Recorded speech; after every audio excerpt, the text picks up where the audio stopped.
শুধু কবুলিয়ত চাই। এই মজলিস মাসে একবার হয়, হায় আল্লাহ কবুলিয়ত নসিব করেন। কথাগুলো দিলের ভিতরে গাইথা দেন, এর উপরে আমল করার তৌফিক নসিব করেন। পেরেশানি থাকলে দূর করে দেন, প্রয়োজন থাকলে মেটায়া দেন। অসুস্থ যারা আছে তাদেরকে শেফায়ে কামেলা আজেলা দায়েমা মুস্তামিররা নসিব করেন। মুর্দে গানদেরকে মাফ করা দেন, মুর্দে গানদেরকে মাফ করা দেন। বিশেষ করে আমাদের মা বাবাকে মাফ করা দেন, ফিলিস্তিনকে জয় যুক্ত করে দেন, আমাদের দেশটাকে হেফাজত করেন।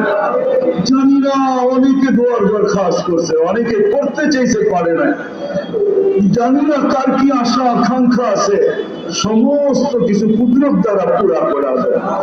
বিশেষ করে যুবকদেরকে কবুল করেন, যুবকদেরকে কবুল করেন। আজকের মজমায় যে যুবকরা আছে, আল্লাহ ওদেরকে জান্নাতি যুবক হিসাবে কবুল করেন।